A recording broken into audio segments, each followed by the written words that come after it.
Namaste. I am Sridhar Banigiri. Today I am welcoming you to my channel, and the series of self-knowledge or supreme knowledge continues. Today I am intending to share something about ego. What is ego? And what are the things that ego makes in one?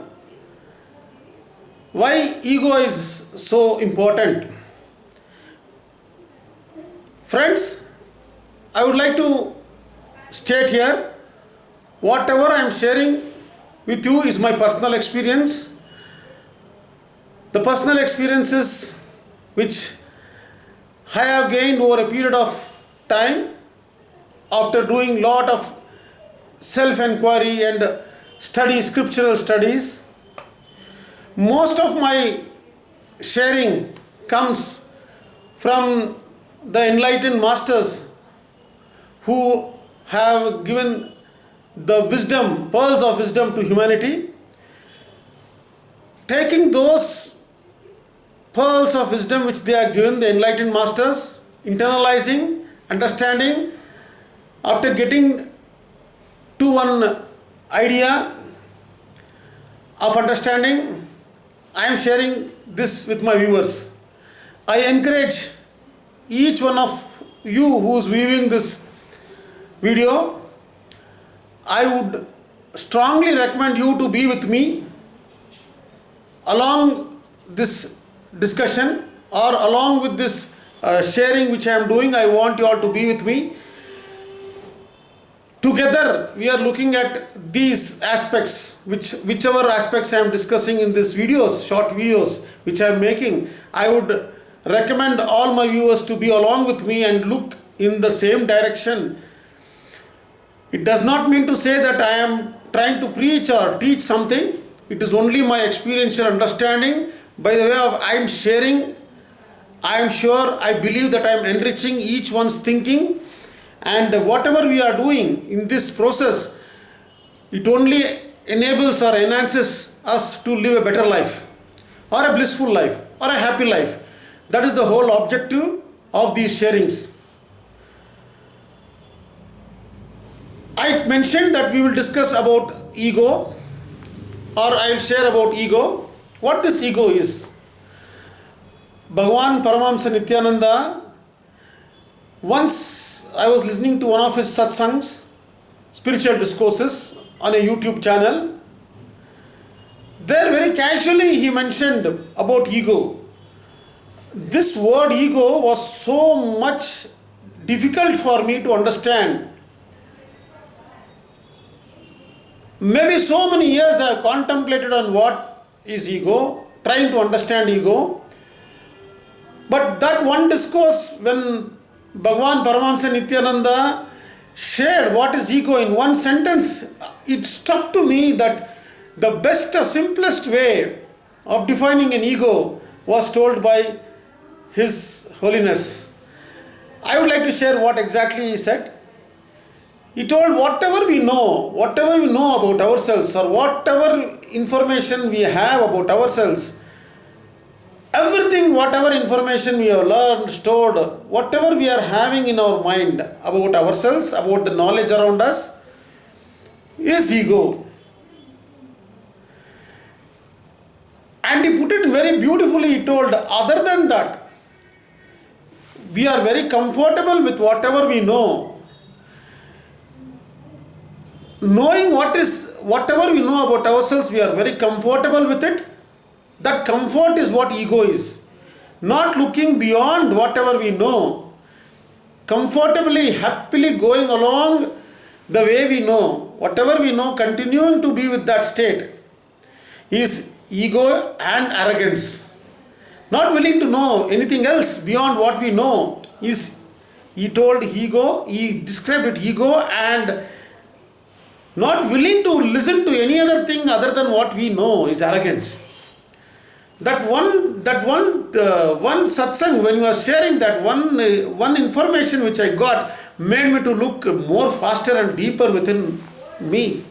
All those years, the struggle to understand what ego was just understood like this by that one discourse. Now I will elaborate, and I would like to share more about what ego is.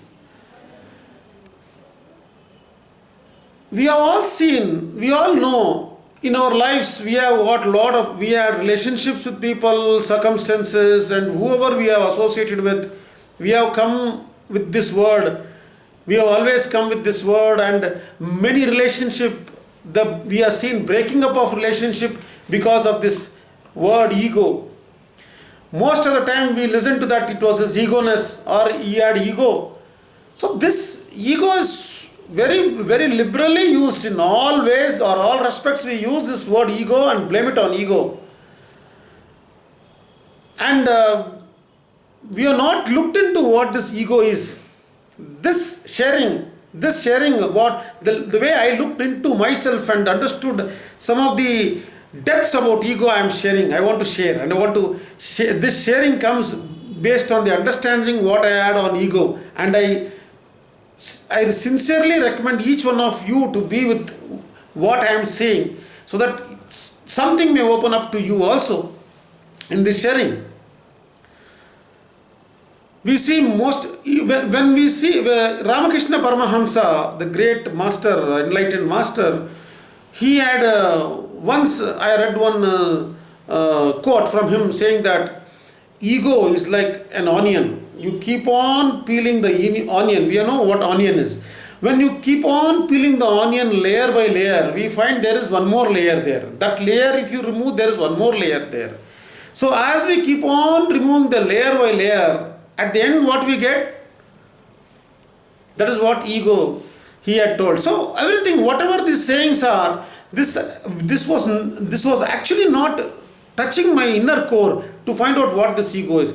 Then slowly when I started looking deeper and deeper into myself, by reading many scriptures of this enlightened masters, I touched upon what this ego is and what all this ego does. For us, we all know most of the relationships we see, it is coming to an end because of the ego problems. Most of the time we see people live a life with some incompletions with themselves and others, that they do not make an effort to go and have a cordial relationship again with the person concerned. That we always attribute to ego. We say this because of the ego, they are living like this. So this ego, when I started looking at, I want to share, or I want to express what this is. What I am trying to express is, when we are awake, we are conscious about ourselves. We are conscious about ourselves when we are awake. Most of the time we know what is happening around us, and we are aware of all the things around us. We think that we are doing that. We are responsible for our waking state. While in sleep, when we go to sleep, again there are dreams coming in us, and these dreams, in these dreams also we find ourselves, but that I in the dream is not so not steady, or the I in the dream is we know that we are dreaming. We are also in the dream state. We recognize that we are there, but as soon as we come out of the dream, when we wake up, we are not able to associate with the person who was there in the dream. Now, why I am telling this is, when we are in awakened state, we are aware of ourselves. But the same state when a person is in deep sleep, when he is in deep sleep, he is not aware of himself. Anything going on him, or even an ant or anything crawls on him also, is not aware. So definitely the ego is not the body. You are not the body, we can say, because when we are when we are aware, we are awake about ourselves, we are conscious about our body. But when we are in deep sleep, we are not aware of our bodies. Even something goes on top of us also, we are not aware of what is happening on outside our body. But in the dream state, we recognize that there is the I. There is I involved in the dream state. But as soon as we get up, we are not associated with that I, because we had many dreams. There are many dreams which have happened in one whole night. In one night, there are many dreams which is happening. In that many dreams, we feel that in many situations we were there, but we are not clearly able to identify ourselves there. Then in deep sleep, we are not conscious what is happening. It is total darkness or ignorance. If we get up immediately from deep sleep, we do not know where we went, because if you see the time also, the time does not exist in our deep sleep. We would have slept in the night. Suddenly we woke up in the morning, we do not know what happened in between this. Where that I was, nobody knows where that I has gone. When I am conscious, I know I am existing. In dream sleep, in dream state also, I know that I am existing. But in deep sleep, I am not aware of myself. But all the three states, I was there. All the three states I was there. When I wake up, I find out in all the three states I was there. This generally or broadly we can put it as consciousness. When I was conscious, we can say all these things is consciousness. So this consciousness, when this consciousness is happening, even this consciousness is there when we are in deep sleep also. As soon as we wake up, we try to identify ourselves with the first thought which comes, we identify with that thought, and as all the thoughts getting associated with that first thought is what we can tell that is what ego is. Okay, now let me put it in a more different way. There's a lot of sweat because summers have started already in Bangalore. Though there is a fan going on, there is sweat. Yes, coming back, sorry for the technical glitch, or sorry for the disturbance. Something interesting I was touching upon. This state of deep sleep. In the state of deep sleep, I am not aware of myself, or do not know where I am. That I which is there was not existent.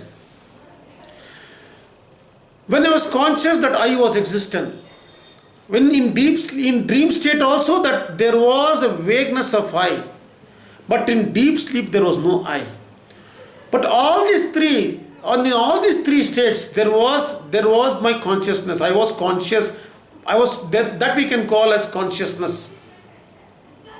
Now, if you want to find out what is the difference between this, where is this I, or where is this ego coming in picture? If you want to go in deeper and understand where this ego started from, definitely we are not our body. As I told, when we are in deep sleep, when something crawls over our body, we should have been aware of that. Nothing happened, because we are totally then definitely that I was not the body here, because in this dream state that I was not there. But there was this life, that there was this consciousness. So we can call that as consciousness. And that which is getting associated with or engaging, whatever we engage in ourselves, whatever we react to the outer world or inner world, what that person who's interacting, I can call that person as self. That self, myself is there when I'm aware. And there is consciousness available. There is consciousness when I said, in deep sleep also there is in the deep sleep we are not aware of that self, because that self we do not know where we go. That I is not existence, or self is not existent, non-existent. But the consciousness is there. So the difference are what there is this consciousness, there is this self. So in between this there is this body. The body is the body which we are carrying. We always feel we are the body. I am the body, we say. But actually speaking, we are not our body. We are not our thoughts. If we go deeper and deeper and look into ourselves, we come to realize that the I is different from our body. The I which is different away from the body, and the consciousness when we are in deep sleep there is no I. So in this waking state and in this deep sleep state, there is this I. It's like this. In the darkness, if we see in the darkness, we see when a person is in total darkness, we see the tree or we see a pole and we think it to be a ghost, or we perceive that it's a ghost because it's appearing dark and we feel that there is something there.